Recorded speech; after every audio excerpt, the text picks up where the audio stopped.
This presentation will be on the North Electric N103 payphone. These are very uncommon, and I never seen one ever in use in the field. There are a few of these phones out there, but they're definitely not very common. They did not make these in DTMF, aka touchtone, that I'm aware of. The aluminum housing, which the whole entire phone is actually aluminum, was manufactured by the Zero Corporation, which made aluminum briefcases. My personal opinion of this telephone is it matches the name of the corporation. I would not want to have these in the field trying to produce revenue, to be honest with you. But they're a neat item to have in your collection. Later in the video, I will show the inside of the phone. This particular phone uses all standard 500/554 type components inside of it. There is an oscillator to produce the tones so that if you dial operator and place a call through an operator, then the operator can hear the tones. It's a unique oscillator, a different frequency. It was not capable of ever being used on the ACTS unless you replace the oscillator board, and I don't believe they made oscillator boards with the modern frequencies on it.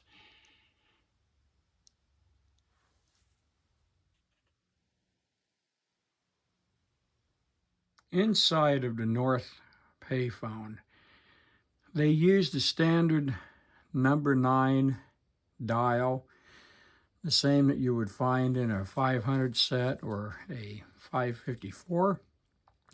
They had a very early network in this one. This is an ITT network. It is a kind of equivalent to the 4010. There's a PC board back here that the oscillator is plugged into, which often the oscillators are missing. And this produces tones that would not be recognized by any of the ACTS systems. It had a standard C4 type ringer in it, and then it had switches to detect the nickel, dime, and quarter. And the mechanism that the coins went into, of course, this is the coin slot. When the cover's on, it lines up with that. And this is the hook switch. The cash box, which is a unique cash box. It was made specifically for these phones, and I'm pretty confident you'll never find a cash box if a phone is missing one. Then there's a linkage here.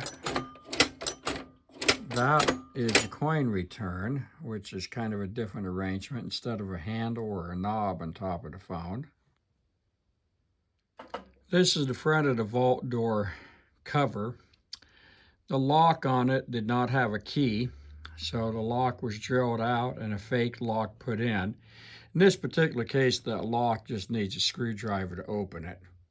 Someday I would like to get a real lock. Inside of the upper housing,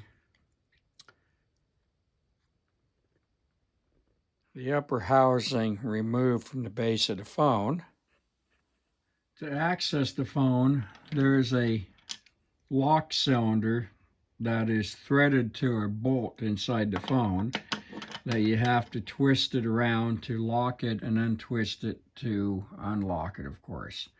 It's presently unlocked for my demonstration. I'm not sure if there was proprietary keys ever made for this. According to the documentation, I think it was just a standard key that most phone companies who owned these phones all had the same upper housing key. The lower housing, of course, was individual for each individual phone. The original instruction card that was on the phone.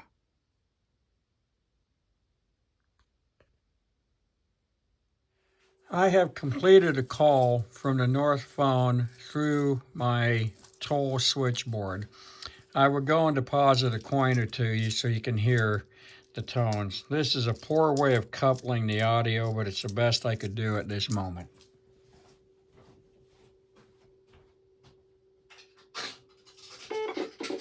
That was 25 cents. That was 10 cents.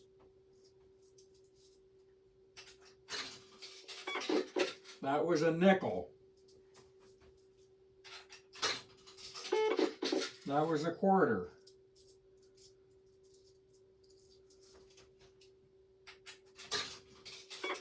That was a nickel.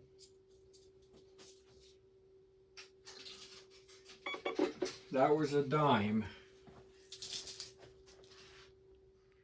This concludes the video for the North payphone. This is my very first video for 2023, January 3rd.